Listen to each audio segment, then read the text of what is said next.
Well, yes, we're back, and it's the end of September. Leaves are falling off the trees and mainly blowing into my garage.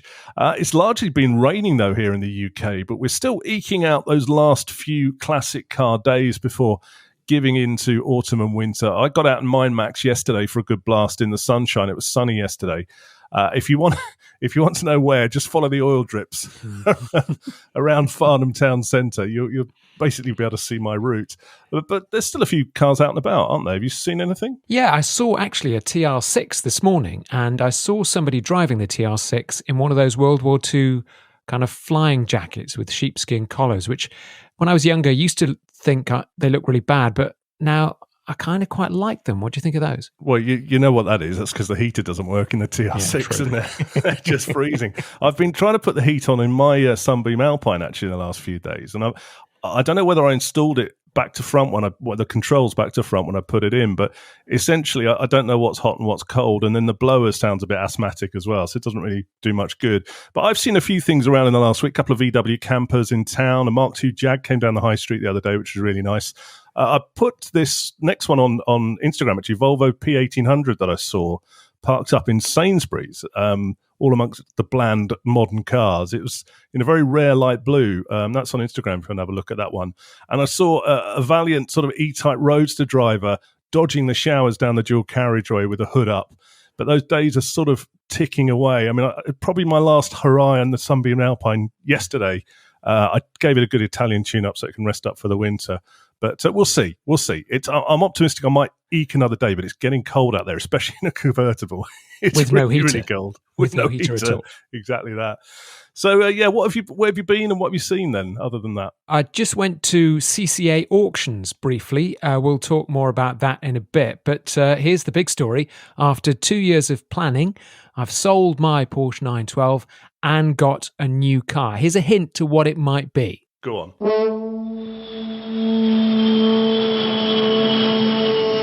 This is my boss, Jonathan Hart, a self-made millionaire. He's quite a guy. We're talking 80s TV show. So that's Heart to Heart. So I'm thinking, what car do they have on the Heart to Heart? The Mercedes SL. There was a Max on that show, wasn't there? Who was the butler? Yeah, not quite me. He was the one with the deep voice. When they met, it was murder. But no, it's me, and it's a Mercedes 300 SL, which is famous from pretty much every 80s TV show that was going. It's red, 300 SL, 1987, and so far I've only done 80 miles in it, but I really like it. So you've been round and round in circles on this SL thing, and you know it's been like a record that's going round, and you've gone off it and come back on it, and you've gone off it and come back on it, and you didn't like certain colours. You're right, thanks. No need to rub it in. So why have we ended up here? What, you pulled the trigger eventually? What made you want to get an SL then? I've always really fancied one, and I do think it's the roll call of TV shows from the 80s that it was in. I mean, it was pretty much everything and everybody drove one. Fidel Castro, Jack Nicholson, really? Clapton, Bowie, Sinatra. So they were kind of everywhere in the 1980s when I was growing up, and I think it must have just stuck in my head. And it is everything that I kind of wanted, you know, going from the 912, which is quite a visceral, raw driving experience and noisy, particularly because I put that big exhaust on it. And it was at full chat, I recorded it. It was 105 decibels, which is quite not, that's kind of like road drilling noisy. I wanted something a bit more relaxed. And, you know, it's an SL, it's relaxed. You just sit back and it's comfy, it wafts, it cruises, heaters on, top down. It's a really nice car to just amble about on a Sunday in the countryside. So it's a nice relaxed drive. I'm going to say something you're not going to like. Is it because of your age, as you're knocking on a bit now, a manual car's bit of an effort? You need something a little bit more, you know. I mean, it's one step towards a Honda Jazz, isn't it? I mean, we'll all be there at some point, but it is a lot more relaxed. The auto's quite nice, actually. It's not quite as slushy as I thought. It's got the two settings for S for standard and E for economy. As far as I can make out, those two settings make no difference whatsoever. It's just a slushy 4-speed auto box. S for slow, E for even slower. Even slower, yeah. So far, are you pleased with it? No buyer's remorse or anything? No, really pleased with it. I mean, I'd driven one before, the V8, and I always thought that was a bit nose heavy. So the 300 SL is the straight six, so it's the lighter, so-called sportier one, and it does drive reasonably well. And I did actually go through all the invoices this afternoon. I sat down and had a look at them. And the previous owner has spent, wait for it, in the last 4 years, £10,000 on maintenance. And he's only done 1,000 miles in the last 4 years. Obviously, there's COVID, but that's not a lot. And that's quite a lot to keep it going. So I think it's going to be quite expensive just to kind of keep it ticking over, a bit like a Rolls Royce in a sense. The maintenance is going to be quite costly, but hopefully it should work all the time. This is good then. This will stop you looking at. Oh no, it won't stop you looking at cars. What am I on about? It'll quash the wanderlust for a while, won't it? As you've got this, and you've also got summer to look forward to, and you've got some trips you can plan with it and things you can do with it. It's an interesting point, isn't it? Because how long after buying a new car do you start looking at other cars? And I was sitting in it on the very first drive, on the first day of ownership, thinking this straight six engine's quite nice, isn't it? Then I suddenly thought, I wonder what the V8's like. The Tire Kickers with Max and Matt. So you're listening to the Tire Kickers. Still to come, where you'll get your reaction to the last episode. But first, Max, you've had a quick trip to the CCA auction at Stoney Park in the last couple of days. What did you spot? Yeah, interesting bit of tyre kicking. First up from the no reserve end, where we like to hang around, hoping for a bargain. Here's a factory MGB GT V8. Now this one, it looked a bit tired. The paintwork was a bit rough. Had a few bits of corrosion on the various seams where the wings are joined. But actually, a really, really solid car underneath. Had a good look underneath, nice and solid, good look inside, standard interior. Nobody's ruined it with one of those sunroofs they put in lots of these, which I think kind of ruins the lines. I quite like them. Oh, do you? Okay. Well, and it's got the really, really good V8 engine in it, obviously, and the V8 looked in pretty good condition, as you can, as far as you can tell from looking at it. I thought these are real corker because on this car it was guided, I think, at 8 to 10,000. If you left the bodywork as is, just left it perfectly alone, and you spent sort of £2,000, £3,000 on doing up the engine, doing the suspension, so it's just a little bit tighter, you've got a really great driving MGB GT V8. It looks like an MGB GT, goes like stink, has the most amazing sound, those V8s, particularly if you put a better exhaust on it. I think that was a potential bargain there because it's a great driving car. You don't have to worry about the body, you just absolutely drive the nuts off it. Yeah, I'm a bit sort of on the fence about these, to be honest. They don't really excite me. But if you're saying the engine makes the car, then I could get interested. But I can't really get excited about BGTs, really. Think about it as a V8 with a free MG attached to it. I think that's what you've got to do, because the MGB gives you the MGB experience, which is fine. But the V8 is a really, really corker of an engine in this car. It's a very light car. I think it turned out about 148, 150 brake horsepower, quite quick for a rear drive 70s car. So guide price, £8,000 to £10,000. Do you want to know what it went for? Go for it. Open book. The hammer fell on this, 12,656 of your English pounds. Oh, that's quite a lot for one of those in that condition. So I think people must have spotted the potential on there. So that's, yeah, but I mean, even so, if you put 2,000 to 3,000 in the engine, 1,000 in the suspension, you've got an MGB V8 for what, 15, 16 grand? Or they're retailing at about 20, 22 for nice ones. It's not bad, that. It's a great driving car. Okay, so that's a 73 MGB GT V8. Moving on, what have we got next? This is a 1958 Healey 106. Now, the main thing about this is we both like these, don't we? But somebody has spent £68,000 restoring this from one of the Mark Specialist JME, and it looked absolutely on the button. It had all the right brackets for the fog lights. It looked brilliant inside, great paint job, nice plain wire wheels, standard steering wheel, just looked an absolute corker inside. And I think these are really good value because somebody's spending £68,000 on it. It was guided at, what was it guided at? Let me have a quick look at the book. 32 to 37,000. So that's not a lot of money for a Healey, is it? I mean, you saw it in the flesh. I mean, in the pictures, it looks clean, but it doesn't look amazing. It's one of the bumperless Healeys, isn't it? This version's been done without the bumpers. So bear in mind, it's got no wind-up windows. You actually have to sort of stick them in place and then faff about with the hood. But I mean, they are great, iconic cars, these. It was perfect. And if you have a look at the pictures, I think picture 4, it had a bare metal respray, and picture 6, it's got all the right colours on the engine block, so that was guided for £32,000 to £37,000. And it still says buy it now for 32.5. So it didn't sell. Okay, I'm surprised about that because that is cheap. I'm guessing the 32.5 is the reserve price it went in for. So that's what the owner wants.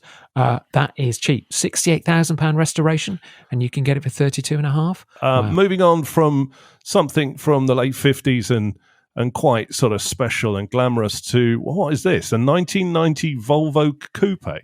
Yeah, it's a really weird one, this. If you were a West Coast Californian chop shop with a show on Dave or Quest and all your staff had beards and tattoos, you'd really love this. A 1990 Volvo Bertone 780 Coupe. So it's the boxy Volvo saloon from the 1990s with the roof lowered and the back doors cut out. Now, this is the import from Japan. I can't remember that these actually were officially imported to the UK. Left-hand drive, but a great take on a Volvo saloon. It had that kind of dust on it, the people throwing it to pretend it's a barn find. It looked all right to me. 91,000 kilometres, and just a really cool take on a Volvo saloon. If you were that chop shop, that's how you'd turn a Volvo saloon to look at. Do you like these?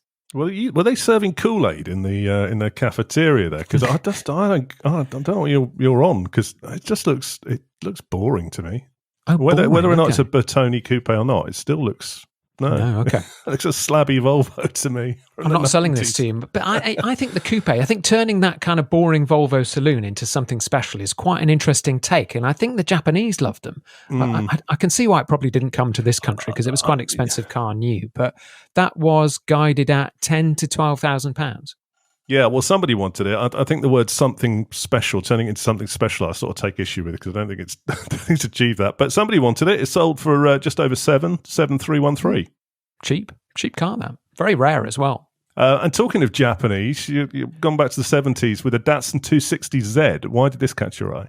Yeah, this was a second-gen Z car from 1978. Now, I don't really know much about these. I remember driving a 280Z, which was a bit of a cruiser, but the 260s and the 240Zs were a bit more sporty, and this one was absolutely drop-dead gorgeous. Full resto, 29,000 miles from new, absolutely mint in a wine red metallic. If you look at the pictures here, it has the perfect sports car proportions. It's got the long nose, the kind of cam tail, 5-speed gearbox. The engine, interestingly, it said Nissan on it, and I don't think Datsuns became Nissans till early 80s, mid 80s. So I think it had a new engine. It wasn't mentioned in the details, but I think a Nissan block suggests it's a new engine. But the quality of the restoration was absolutely spot on. This was absolutely beautiful.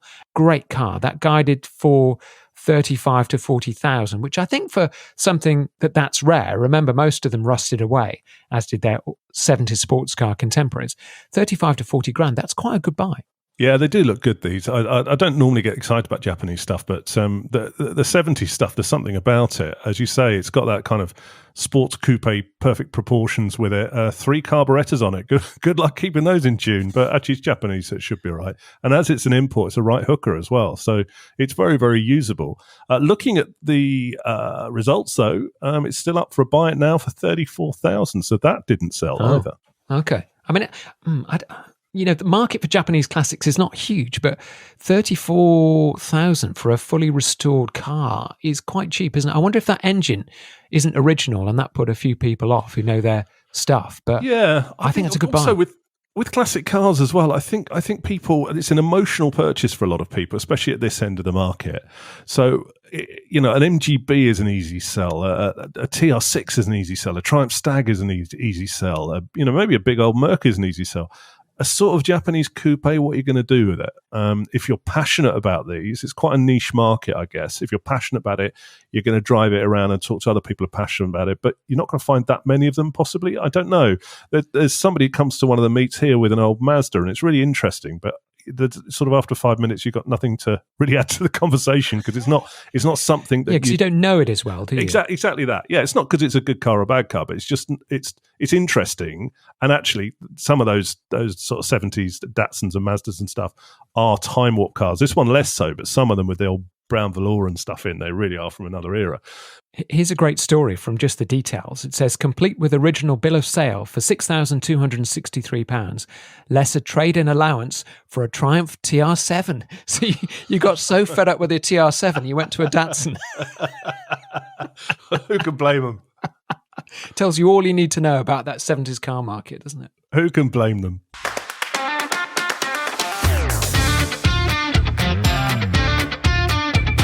So you've been very, very kind to get in touch and not slag us off too much since we last spoke in episode 17. And there was some good feedback for the things we talked about on episode 17 as well. So let's get into that and give you some honourable mentions. Max, what you got? So Stanley, the Series 3, picked up on our Land Rover Series 3 feature last episode, where we highlighted that as a best buy. He says, spot on advice, as mine gets used and abused regularly, as well as family runs out where my wife enjoys driving it. Just makes us smile without financially crippling us. Ian, who goes by the handle Defender Punk on Insta, also agrees and says Max is on the money about the Series 3. Well, it had to happen, Max, sometimes just by the law of averages.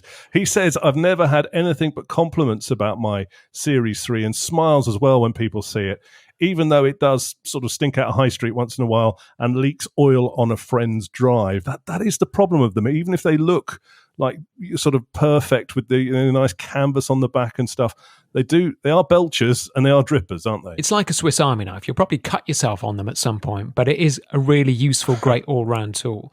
Now, friend of the show, Keith D'Souza, got in touch about the Toyota Century we talked about in the last episode. That was the gangster-looking one with the net curtains we spotted at the Historics auctions, if you remember. He says he can't believe we saw one in the metal in the UK as they're so rare.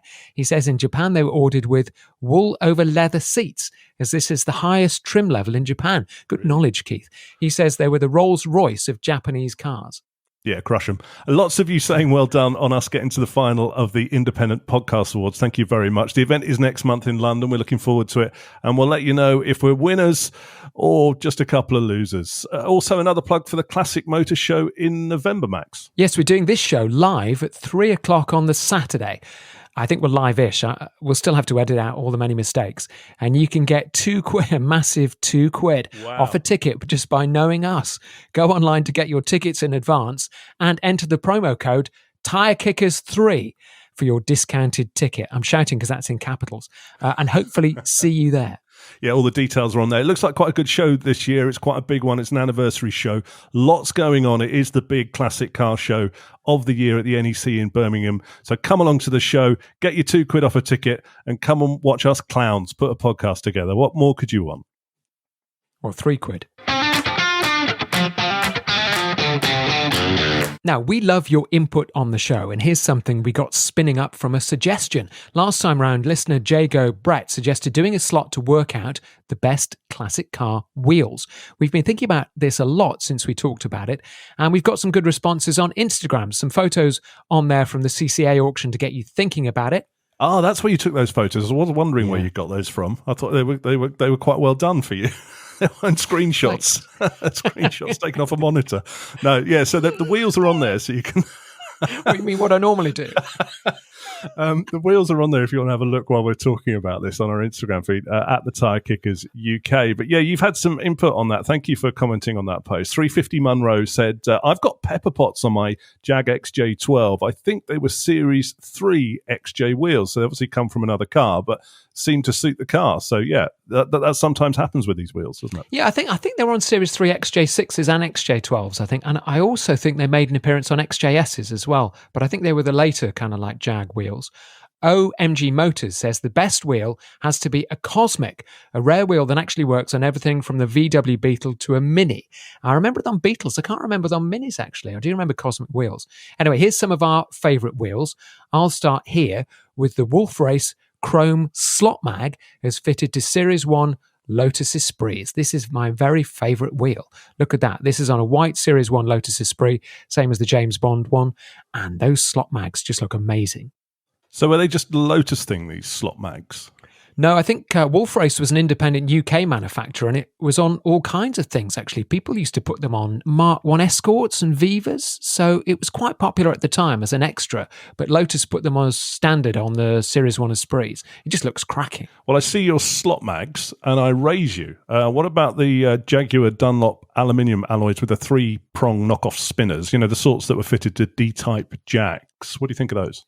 Oh, yeah, they are really cool, aren't they? I think because when Jaguar were racing those, they were specifically made for the D-type, I think, and maybe the C-type, because they couldn't race with wire wheels because they were too weak because the cornering forces were increasing. But I think those are amazing, aren't they? Those knockoff 3-eared spinners just look really aggressive. Yeah, it's very 50s looking, isn't it? Very 50s racy looking. Almost a plain steel wheel with the as you say, the three-prong knockoffs on the top. Yeah, and also for me, another wheel choice is the humble row style as fitted to the MGB.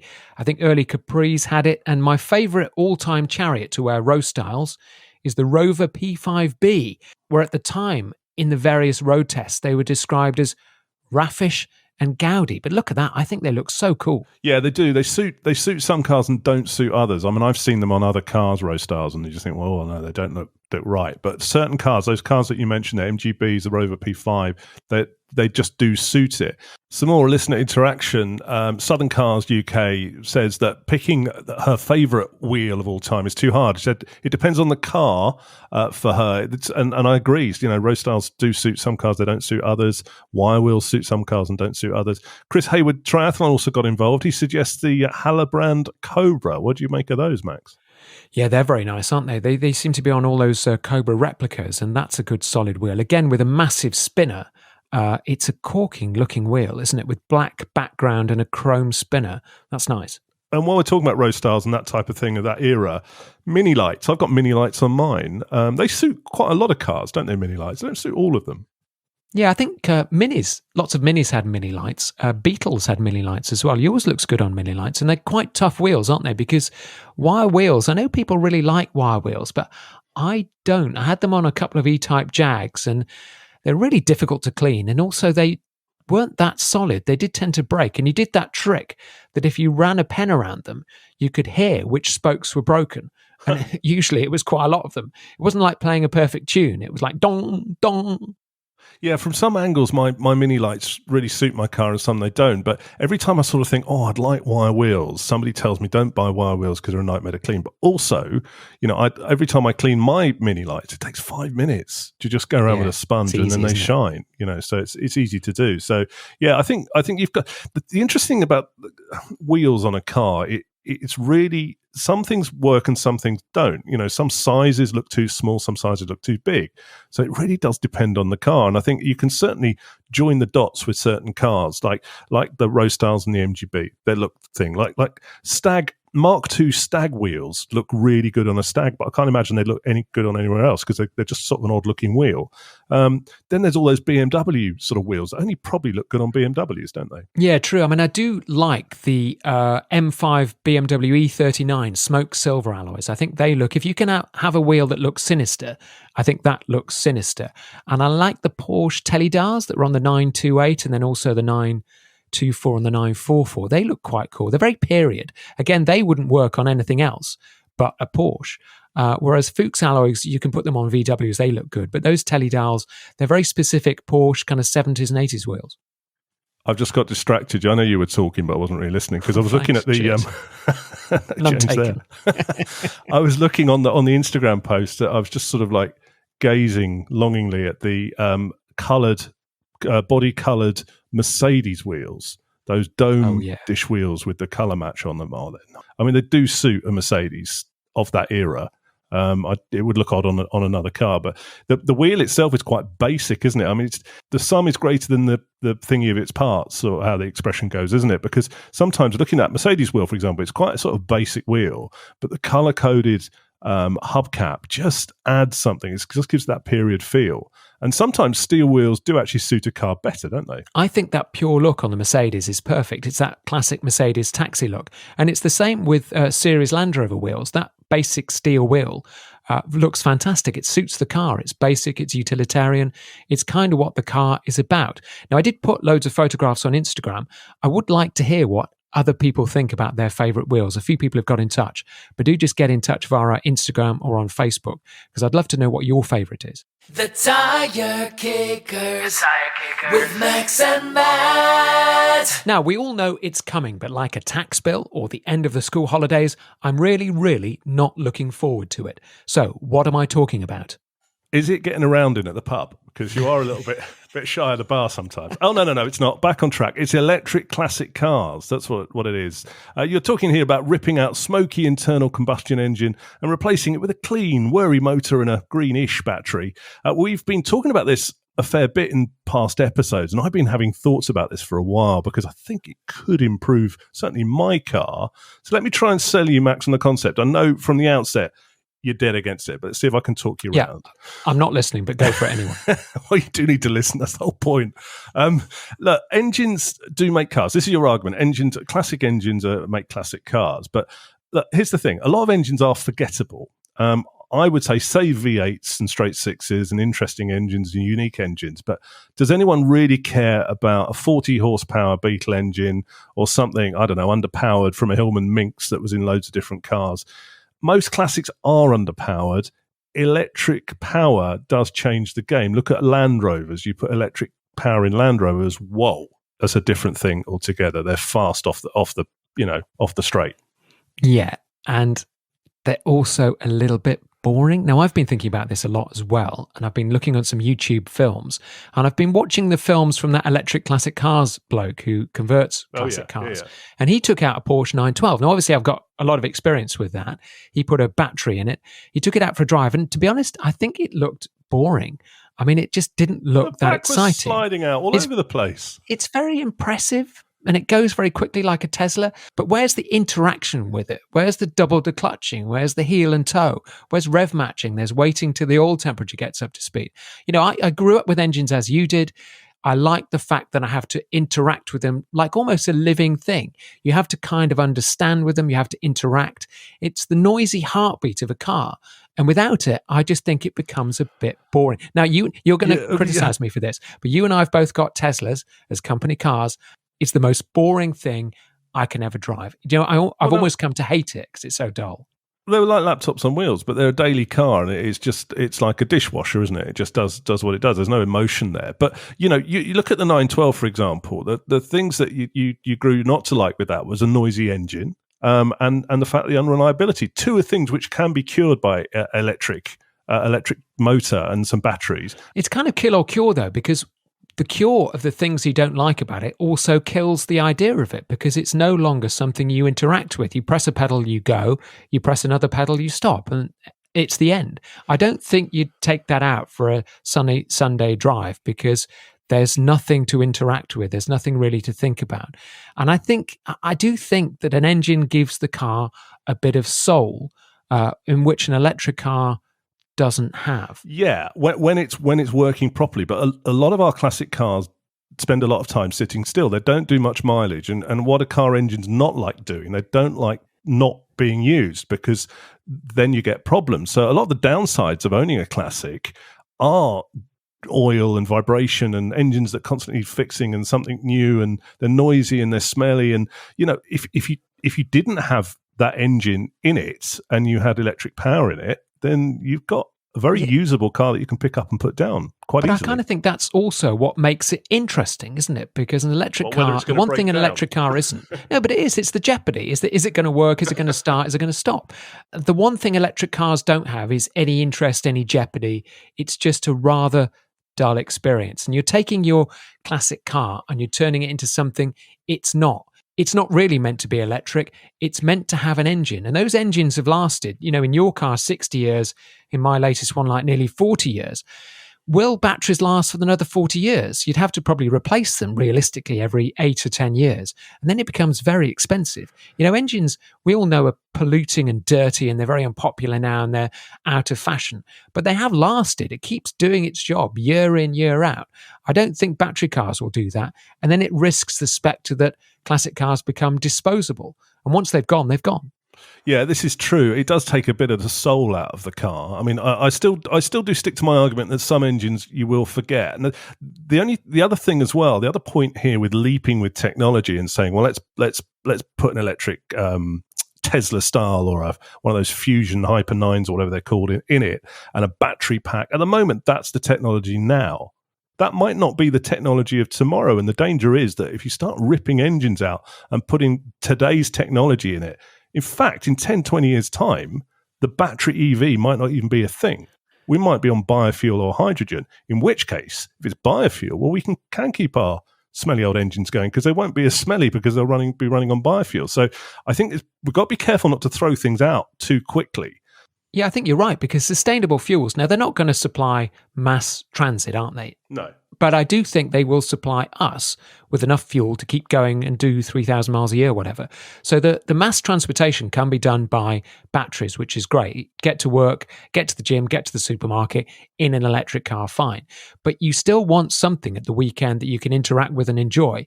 Don't chuck the baby out with the bathwater and bin the engine, because in 10 years' time you might want to put it back and then it's too late. I still think there is, coming back to the pros though, I do think as cars get older, retrofitting some sort of removable electric solution might make sense in keeping the ones that are not wow cars going. Case in point, my car, Sunbeam Alpine, it's not a very expensive car. It's in my eyes, very, very beautiful car. It's nice from every angle, and I think if an electric power plant could save those cars from not necessarily being scrapped, but ended up as donor cars because the engine's knackered, I think that's an argument. I think that to counter that, though, we've got to talk about the costs. I mean, the costs of converting a car at the moment, £40,000 and upwards, just to put electric power in. That is, You're never going to get that back. It's not economical. Also, the price to update the batteries in 10 years' time, that makes classic car ownership, which is already quite expensive, way too expensive for a lot of people. Well, it's also it's knocked out restoration as the worst way to waste money on a car, isn't it? Because if you convert it to electric, you're never going to see that back. I know people who've done like £100,000 electric cars, and you've done nut and bolts on them. That car's not going to sell for £100,000. Have you got, if you've got a 15 grand classic car that you use as a your summer fun car, are you really going to drop 40, 50, 60,000 in it? And then if you do, you start thinking, well, it's not worth spending that money if the car still has a lot of things that need doing anyway. I'm going to strip it back and build it from the ground up. Suddenly you're into 80, 90. That's a lot of money to drop on a car, because you could actually reverse out of that and go and get yourself an 80, 90,000 pound car, or buy one that's been done, So I think the financial side of it is going to be the death knell on this to start with anyway. It's only going to be those with very, very deep pockets and a very, very tight use case for this, like you live in a city or a clean air zone or something like that. Yeah, and I think the core problem here is it's just self-defeating logic, because people can say, like your argument initially was, if you've got a classic car with a rubbish engine, a boring, say, 4-cylinder engine, and you want to get rid of it, put a battery in. But the problem is, if you want to get rid of your 4-cylinder engine by putting a battery in it, you're going to be up to 80, 90,000 on whatever car you put it in. But then you can go and buy yourself a really nice E-Type, Series 2, for example, or probably even a Series 1, with a great engine. So it would make more sense to buy an old car with an amazing engine rather than update your classic car with a battery. I think you're right. I've come around to agree with you on this one for now. That said, I still want to drive one. Yeah, well, for now, what do you think about electric classic cars? You have the same feelings as us, or are you dead against it? Is it a Marmite issue for you? Let us know. Drop us a line on one of our posts on Instagram. We're at the Tyre Kickers UK.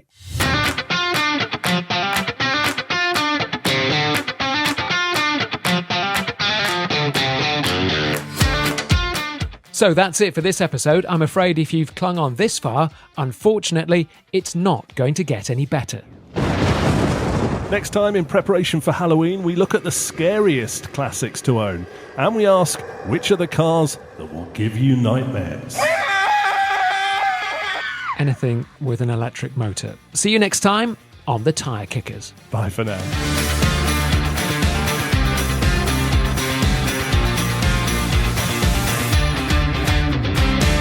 And ask, which cars... Oh, bollocks. Let's do it again.